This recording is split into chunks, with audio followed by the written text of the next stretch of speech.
Hi, ಎಲ್ರಿಗೂ ನಮಸ್ಕಾರ. ಗತವೈಭವ 2-3 ದಿನಗಳ ಹಿಂದೆ ರಿಲೀಸ್ ಆಯಿತು. ಆ್ಯಂಡ್ ರಿಲೀಸ್ ಮೊದಲನೇ ದಿನ 2ನೇ ದಿನ ನಮಗೆ ಸಾಕಷ್ಟು ಆತಂಕ ಆಯಿತು. ಜನಗಳು ಬರ್ತಾ ಇಲ್ಲ ಥಿಯೇಟರ್ಗೆ, ಹಾಗೆ ಒಳ್ಳೆ ರೆಸ್ಪಾನ್ಸ್, ನಾವು ಅಂದ್ಕೊಂಡಿದ್ದ ರೆಸ್ಪಾನ್ಸ್ ಸಿಗ್ತಾ ಇಲ್ಲ ಅಂತ. ಎಷ್ಟು ಟ್ರೇಲರ್ ಚೆನ್ನಾಗಿದ್ದು, ಎಷ್ಟು ಪ್ರಮೋಷನ್ಸ್ ಮಾಡಿದ್ರು ಬಂದಿಲ್ಲ ಅನ್ನೋ ಒಂದು ಬೇಸರ, ಆತಂಕ ಇತ್ತು. ಆದರೆ ನಿನ್ನೆ ನಾವು ಸಾಕಷ್ಟು ಥಿಯೇಟರ್ ವಿಸಿಟ್ಸ್ ಮಾಡಿದ್ವಿ ಇಡೀ ತಂಡ. ಆವಾಗ ಸಿಕ್ಕಂಥ ಪ್ರತಿಕ್ರಿಯೆ, ಈ ಸಾಕಷ್ಟು ಫ್ಯಾಮಿಲಿ ಮೆಂಬರ್ಸ್, ಮಕ್ಕಳು ಎಲ್ಲರೂ, ದೊಡ್ಡವರು, ವಯಸ್ಸಾದವರು ಎಲ್ಲರೂ ಬಂದು ಸಿನಿಮಾನ ನೋಡಿ ಅವ್ರ ಮೆಚ್ಚುಗೆ ವ್ಯಕ್ತಪಡಿಸಿದ್ರು.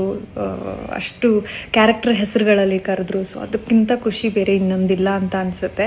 So firstly thanks to each one of you. And ನನಗೆ ಎಸ್ಪೆಷಲಿ ಬೇಜಾರಾಗೋ ವಿಷಯ ಏನು ಅಂದರೆ, ಈ ಥರ ಒಳ್ಳೆ ಕಂಟೆಂಟ್ ಸಿನಿಮಾ ಹೊಸತನ ಮಾಡಿದಾಗ ಕನ್ನಡ ಸಿನಿಮಾಗಳು ಮಾಡ್ತಿಲ್ಲ ಆಶಿಕ್ ಅವರು, ಕನ್ನಡ ಸಿನಿಮಾ ಬಿಟ್ಟು ಬೇರೆ ಭಾಷೆಗೆ ಹೋಗಿದ್ದಾರೆ ಅಂತ ಎಲ್ಲ ಮಾತಾಡೋವಂಥದ್ದು ಇದೆ. ಆದರೆ ಒಂದು ಒಳ್ಳೆ ಅದ್ಭುತವಾದ ಕಥೆಯನ್ನು ಇಟ್ಕೊಂಡು ಅಷ್ಟು ಚೆನ್ನಾಗಿರೋ ಒಂದು ಟೆಕ್ನಿಷಿಯನ್ಸು ಆ್ಯಂಡ್ ಪ್ಲಸ್ ಕ್ಯಾರೆಕ್ಟರ್ನ ಮಾಡಿ ಕೂಡ ಸಿನಿಮಾ ಜನ ಥಿಯೇಟ್ರಿಗೆ ಬಂದು ನೋಡ್ತಿಲ್ಲ ಅಂದಾಗ ನಮಗೆ ಆ್ಯಸ್ ಆರ್ಟಿಸ್ಟ್ ತುಂಬ ಡಿಸಪಾಯಿಂಟ್ ಆಗುತ್ತೆ, ತುಂಬ ಬೇಜಾರಾಗುತ್ತೆ. ಇದು ನನಗೆ ಮಾತ್ರ ಅಲ್ಲ, ನಮ್ಮ ನಿರ್ದೇಶಕರು ಸುನಿ ಸರ್ ಅಷ್ಟು ಸಿನಿಮಾಗಳನ್ನ ಮಾಡಿ ಅವ್ರಿಗೆ ಆದಂಥ ಒಂದು ಫ್ಯಾನ್ ಫಾಲೋಯಿಂಗ್ ಇದೆ, ಅವ್ರದ್ದೇ ಆದಂಥ ಒಂದು ಯುನೀಕ್ ಸ್ಟೈಲ್ ಇರುವಂಥದ್ದು.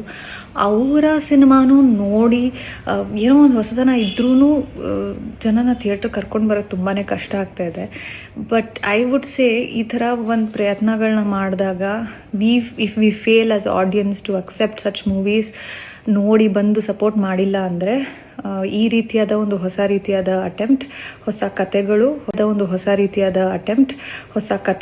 ಹೊಸ ಆ್ಯಕ್ಟರ್ಸ್, ಡೈರೆಕ್ಟರ್ಗಿರುವಂಥ ಅವ್ರಿಗೆ ಸುನಿ ಸರ್ಗಿರುವಂಥ ಬರವಣಿಗೆ, ಕ್ರಿಯೇಟಿವಿಟಿ, ಆ ಒಂದು ಲೆವೆಲ್ ಆಫ್ ವಿಷಯಗಳ ಮೇಲೆ ಕ್ವೆಶ್ಚನ್ ಥರ ಅನ್ಸೋಕ್ಕೆ ಶುರುವಾಗುತ್ತೆ. Should we do this or not ಅನ್ನೋವಂಥ ಒಂದು ಕ್ವೆಶ್ಚನ್ ಶುರು ಆಗ್ತಾ ಹೋಗುತ್ತೆ ನಮಗೆ ಆ್ಯಸ್ ಆ್ಯಕ್ಟರ್ಸ್. ಆ್ಯಂಡ್ ದುಷ್ಯಂತ್ ಅವರು ಮೊದಲನೇ ಸಿನಿಮಾ ಸಾಕಷ್ಟು ವರ್ಷಗಳಿಂದ ಅವರು ಕಷ್ಟಪಡ್ತಾ ಬಂದಿದ್ದಾರೆ. ಐ ಆಮ್ ಶ್ಯೂರ್ ಎಲ್ಲರೂ ಕಷ್ಟಪಟ್ಟೆ ಸಿನಿಮಾ ಮಾಡಿರ್ತಾರೆ. ಬಟ್ ಒಂದು ಒಳ್ಳೆ ಸಿನಿಮಾ ಮಾಡಿದಾಗಲೂ ಕೂಡ ಜನ ಬಂದಿಲ್ಲ ಅಂದರೆ ಮುಂದೆ ಪುನಃ ಧೈರ್ಯ ಬರಲ್ಲ ಮಾಡಬೇಕು ಸಿನಿಮಾನ ಅಂತ. ಸೊ ಇದ್ರ ಮೂಲಕ ನಾನು ಕೇಳ್ಕೊಳ್ಳೋದು ಒಂದೇ, ಎಲ್ಲರೂ ಬಂದು ಒಂದು ಸಲ ಸಿನಿಮಾ ನೋಡಿ, ಇಫ್ ನಾಟ್ ನೋಡಿರೋರು ಸಿನಿಮಾನ ಕೇಳಿ, ಹೇಗಿದೆ ಅಂತ ಕೇಳಿ ಅವರ ರಿವ್ಯೂ ತೊಗೊಂಡೇ ಹೋಗಿ, ಪರವಾಗಿಲ್ಲ. Because we are very confident ಒಳ್ಳೆ ಸಿನಿಮಾ ಮಾಡಿದ್ದೀವಿ ಅಂತ. ಸೊ ನೀವೆಲ್ಲರೂ ನೋಡಿ ಸಪೋರ್ಟ್ ಮಾಡಬೇಕು ಅಂತ ಕೇಳ್ಕೊತೀನಿ. Thank you.